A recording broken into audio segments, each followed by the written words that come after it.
Good evening friend, welcome to my channel. आइए आज की क्लास में हम लोग जो है प्रगतिशील शिक्षा के से बनने वाले जो भी इम्पोर्टेंट क्वेश्चन है सभी क्वेश्चन को यहाँ पे करेक्ट किया है। आइए एक बार उस पर चर्चा करें। बहुत छोटी क्लास है लेकिन ये आपके लिए बहुत ही ज़्यादा हेल्पफुल होगी। हो सकता है कि 2023 की परीक्षा जो आप सीटेट का देने जा रहे हैं, हो सकता है यहाँ से एक या दो क्वेश्चन आपकी परीक्षा में पूछ लिया जाए। इसलिए इस क्लास को बिल्कुल भी जो है आप जो है मिस मत कीजिएगा। और जो पिछली क्लासेस मेरी पढ़ी है वो हमने जो है प्रगतिशील शिक्षा के बारे में काफ़ी जो है उसकी जो विशेषताएं क्या होती हैं, उनके जनक क्या है, प्रगतिशील शिक्षा क्या है, सब पे चर्चा किया है। अगर आप चैनल पे नए हैं चैनल को सब्सक्राइब कर लीजिएगा। और जो मेरी क्लासेस इसकी पहले की जो क्लास है, आज की क्लास है वो, और मैंने उसको डाला वीडियो आज ही वो क्लास भी मैंने दिया था, तो उस क्लास को आप देखिएगा। वहाँ पे सबसे पहले आप वो क्लास लीजिएगा, तब फिर आप प्रैक्टिस करिएगा, ताकि आपको जो है जितना भी हम आपको प्रैक्टिस यहाँ पे करा रहे हैं सभी क्वेश्चन आपका सही जाए। तो सबसे पहले आप क्या करेंगे कि जो पहले हमने क्लास डाली है प्रगतिशील शिक्षा पे, उस पर आप जो है उसकी जो अवधारणाएँ हैं, जो विशेषताएँ हैं, उसे आप देख लीजिए। इसके बाद ये क्लास देखिएगा, ठीक है। तो आइए प्राप्त कर लेते हैं जो भी इम्पोर्टेंट क्वेश्चन हमने यहाँ पे लिखा है उस पर हम लोग चर्चा कर लेते हैं एक बार। पहला क्वेश्चन है, किसी भी प्रगतिशील कक्षा की व्यवस्था में शिक्षक एक जैसे वातावरण को उपलब्ध कराकर अधिगम को सुगम बनाता है जो। किसी भी प्रगतिशील कक्षा की व्यवस्था में शिक्षक एक जैसे वातावरण को उपलब्ध कराकर अधिगम को सुगम बनाता है जो। ऑप्शन आपका दिया गया है, नियामक हो, समावेशन को हतोत्साहित करता हो, आवृत्ति को बढ़ावा देना और खोज को प्रोत्साहित करना। तो सबसे पहले आप सीटेट की परीक्षा अगर देने जा रहे हैं तो क्वेश्चन में बहुत ज़्यादा ध्यान दीजिएगा कि आपसे क्वेश्चन क्या पूछ रहा है। किसी भी प्रगतिशील कक्षा में व्यवस्था में शिक्षक एक जैसे वातावरण उपलब्ध कराकर अधिगम को सुगम बनाता है। तो किस प्रकार से जो है सुगम अधिगम को बना सकता है शिक्षक जो है, खोज को प्रोत्साहित करके। किसको? खोज को प्रोत्साहित करके शिक्षक जो है, यानी कि परियोजना विधि पर बल देकर के बच्चे शिक्षक जो है शिक्षा को जो है अधिगम को शिक्षा को जो है सुगम पूर्ण बना सकता है। यह हमारा ऑप्शन सही हो जाएगा।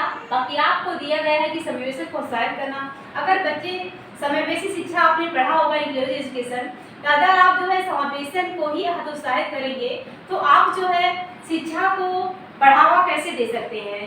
समावेशी शिक्षा को हमने अभी तो कोई क्लासेस नहीं ली है, वहाँ पे हम आपको क्लास लेंगे तो वहाँ पे समावेशी शिक्षा के बारे में आपको बताएंगे कि किस प्रकार से हर कैटेगरी का बच्चा जो है समावेशी शिक्षा का मतलब यही है कि सभी बच्चों को एक साथ शिक्षा दी जाए। वो विकलांग हो, अपाहिज हो, प्रतिभाशाली हो, सब बच्चों को एक ही प्रयास में एक ही प्रकार की शिक्षा दी जाए, ताकि जो है बच्चों में जो ये भेदभाव की भावनाएं हैं वो न रह जाए। तो समावेशी शिक्षा जब हम आपको क्लास लेंगे तब आपको बताएंगे। आइए अगले क्वेश्चन चलते हैं। सीखने की प्रक्रिया में शिक्षक की भूमिका होनी चाहिए। क्या होनी चाहिए? सुगमकर्ता की, अन्वेषणकर्ता की, नियंत्रणकर्ता की। वेरी मोस्ट इंपॉर्टेंट क्वेश्चन, क्योंकि आपकी परीक्षा की दृष्टि से बहुत ही ज़्यादा इंपॉर्टेंट है और बहुत बार क्वेश्चन आपकी परीक्षा में आ चुका है। तो सीखने की प्रक्रिया में शिक्षक की जो भूमिका है वो कैसी होनी चाहिए? सुगमकर्ता की, ठीक है। अगला क्वेश्चन है, ब्लैक बोर्ड परिणाम था। ब्लैक बोर्ड परिणाम ऑप्शन है कोठारी आयोग का, सेकेंड ऑप्शन है राष्ट्रीय पाठ्यक्रम रचना एनसीएफ यानी कि एनसीएफ 2005 का, और थर्ड ऑप्शन है राष्ट्रीय शैक्षिक योजना 1986। तो यहाँ पे हमारा ऑप्शन से जाएगा सी, राष्ट्रीय शैक्षिक योजना 1986।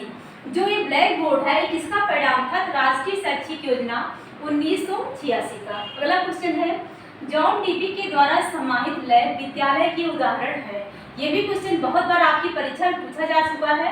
इस क्वेश्चन को भी आप बहुत ज़्यादा ध्यान से जो है देखिएगा। अगर हो सकता है तो नोट्स जरूर बनाइएगा। मेरी डेली बेस पे क्लासेस आपको प्रोवाइड की जाएंगी।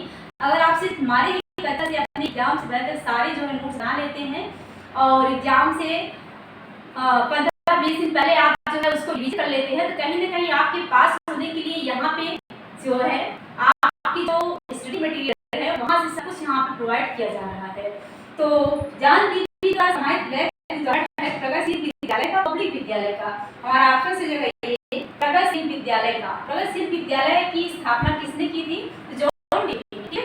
अगला क्वेश्चन है, प्रगतिशील शिक्षा के संदर्भ में समान शैक्षिक अवसर से अभिप्राय है कि सभी छात्र, जो कि का क्वेश्चन है, प्रगतिशील शिक्षा के संदर्भ में समान शैक्षिक अवसर से अभिप्राय है कि सभी छात्र। ऑप्शन है बिना किसी भेदभाव के समान पद्धतियों सामग्रियों से शिक्षा प्राप्त करें। भी आपने ऐसी शिक्षा पाए उनकी भविष्य के कार्यों में सहायक हो। ऐसी आप है समान शिक्षा पाने के बाद अपनी क्षमताओं को सिद्ध करें। देखिए आपने सीटेट के क्वेश्चन में पेपर देखा होगा कि सभी ऑप्शन लगभग आपको सही मिलते होंगे और लगभग सही भी रहते भी हैं, लेकिन यहाँ पे एक ऐसा ऑप्शन होता है जो चारों ऑप्शनों में समाहित होता है, सभी ऑप्शन उसमें समाहित होते हैं। तो यहाँ पे जो है हम लोग अगर देखें तो सबसे सही ऑप्शन आपका जाता है कि ऐसी शिक्षा पाएं जो उनकी अनुकूल हो तथा भविष्य के कार्यों में सहायक हो। अब भविष्य के कार्यों में सहायक हो उनके अनुकूल से तात्पर्य ये है कि बच्चे को अगर आप अकबर की जीवनी पढ़ा रहे हैं, बाबर की जीवनी पढ़ा रहे हैं, क्या बच्चा उससे जीवनी को कब जन्म हुआ, कहाँ जन्म हुआ, उनकी माता का नाम था, गुरु का नाम का क्या था, कौन सा युद्ध उन्होंने जीता, अकबर के बारे में पढ़ा रहे हैं आप, बाबर के बारे में आप पढ़ाते हैं कि पानीपत का युद्ध जो है उन्होंने 1526 में जीता, 1526 बाबर की मृत्यु हो जाती है, खानवा का युद्ध लड़ा, चंदेरी का युद्ध लड़ा, घाघरा का युद्ध बाबर ने लड़ा।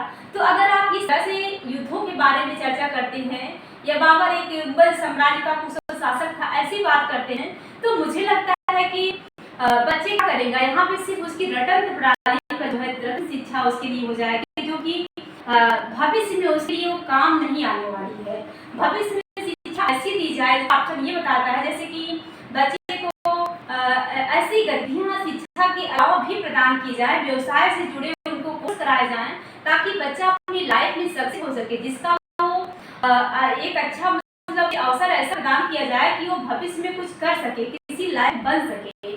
अगर वो शिक्षा के क्षेत्र में अच्छा नहीं कर पा रहा है तो तमाम गतिविधियां हैं जिनके माध्यम से बच्चों को आगे बढ़ाया जा सकता है, जैसे कंप्यूटर कोर्स करा लीजिए।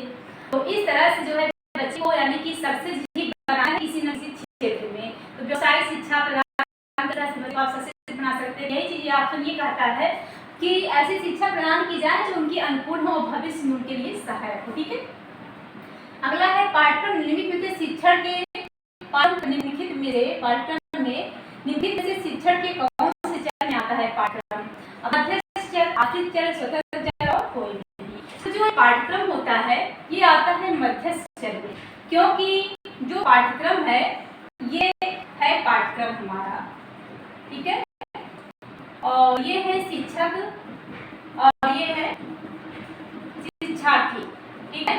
अब अगर शिक्षक भी है और शिक्षार्थी भी है लेकिन पाठ्यक्रम भी नहीं पढ़ाया क्या जाएगा, ये दोनों को बीच में आता है, ये क्या है, मध्यस्थ चर है। क्या है, मध्यस्थ चर है।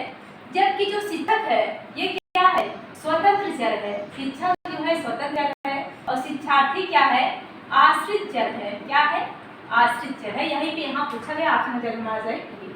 स्मिथ ने शिक्षक की त्रिभुज प्रक्रिया में कार्यवाहक माना है किसे, पाठ्यक्रम को, शिक्षक को, अनुभव को। तो स्मिथ ने शिक्षक की त्रिभुज प्रक्रिया में किसी जो है कार्यवाहक माना है, शिक्षक को, क्योंकि शिक्षक के द्वारा ही तो शिक्षा प्रदान की जा रही है, तो कार्यवाहक कौन होगा, शिक्षक होगा। तो आज की क्लास दोस्तों यहीं तक, मिलते हैं नेक्स्ट सेशन में। देखते हैं कौन से टॉपिक पे चर्चा करते हैं। वैसे हमारा जहाँ तक मुझे लगता है कि मैं इसके बाद हमारी जो क्लास होगी वो समाज शिक्षा पर होगी। मेरी अगली क्लास तक में इंतजार कीजिएगा और इस क्लास को बिल्कुल मत मिस कीजिएगा। अगर इस क्लास के पहले भी आपने हमारी जो क्लास पढ़ी है प्रगतिशील शिक्षा, उसको भी देखिएगा। उसके बाद इसको जो है सारे क्वेश्चन को हल कीजिएगा। हो सकता है आपको उस क्लास देखने के बाद सारे क्वेश्चन आपके सही जाएं। तो आज का सेशन दोस्तों बस यहीं तक। हमारा ध्येय ये होता है कि कम समय में आपको ज़्यादा चीज़ें प्रोवाइड कर सके। प्रैक्टिस मतलब ये नहीं है कि 5 क्वेश्चन को लेकर हम आपको 5 घंटे पढ़ाएं। प्रैक्टिस में हम चाहते हैं कि हम आपको बस 6 क्वेश्चन या 7 क्वेश्चन जो भी प्रोवाइड कर रहे हैं